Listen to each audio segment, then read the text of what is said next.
अपने सबसे खास से धोखा खाने के बाद लोग चाह कर भी किसी पर संपूर्ण भरोसा नहीं कर पाते। यही सत्य है। भगवान श्री कृष्ण जी कहते हैं कि हमें किसी से भी अंधा प्यार नहीं करना चाहिए। हमारा किसी के प्रति अंधा प्यार हमें कभी भी आगे बढ़ने नहीं देता। अधिक प्रेम भी व्यक्ति को बुद्धिहीन कर देता है। अनुमान मन की कल्पना है और अनुभव जिंदगी का सबक है। सच्ची खुशी तभी होती है जब आपकी सोच, कथन और कर्म में समानता हो।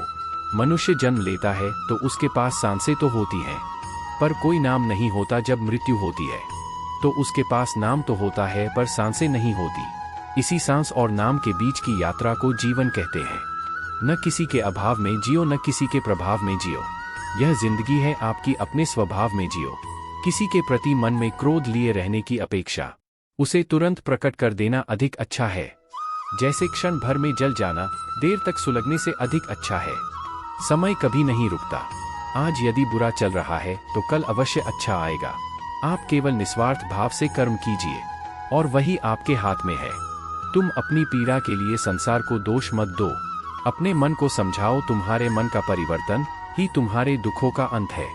बुरा वक्त आपको जिंदगी के उन सच से सामना करवाता है जिनका आपने अपने अच्छे वक्त में कभी ख्याल भी नहीं किया होता है। हम दुनिया से कभी शांति नहीं पा सकते जब तक हम खुद अंदर से शांत ना हो। मनुष्यों को मोहमाया में पड़कर अपने कर्तव्य को नहीं भूलना चाहिए।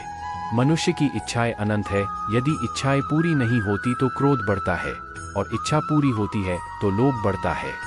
इसलिए जीवन की हर स्थिति में धैर्य बनाए रखे तथा इच्छाएं सीमित रखे। जिस मनुष्य के अंदर ज्ञान की कमी और ईश्वर में श्रद्धा नहीं होती, वो मनुष्य जीवन में कभी भी आनंद और सफलता को प्राप्त नहीं कर पाता। मनुष्य अपने हृदय से जो दान कर सकता है वो अपने हाथों से नहीं कर सकता, और मौन रहकर जो कुछ वो कह सकता है वो शब्दों से नहीं कह सकता। इस भौतिक संसार का सिर्फ एक ही अटल नियम है कि जो भी वस्तु जन्म लेती है सिर्फ कुछ समय तक ही रहती है। उसके पश्चात उसका अंत होना निश्चित है। फिर चाहे वह मनुष्य का शरीर हो या फल। इंसान को जीवन में अपने इच्छाओं के अनुरूप जीने के लिए जुनून की आवश्यकता होती है, वरना हर इंसान की परिस्थितियां तो हमेशा विपरीत ही होती हैं।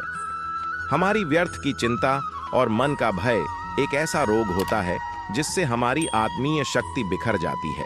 हर मनुष्य के जीवन में नकारात्मक विचारों का आना निश्चित होता है, परंतु यह मनुष्य पर निर्भर करता है। इस प्रकार कमल गंदे पानी से बिना मैले उगता है, उसी प्रकार अपनी आत्मा से निष्कलंक होकर सांसारिक चुनौतियों से ऊपर उठें। दुनिया को बदलने का नहीं बल्कि खुद को बदलने का प्रयास करें, क्योंकि उस परिवर्तन में आपके आसपास की दुनिया भी बदल जाएगी।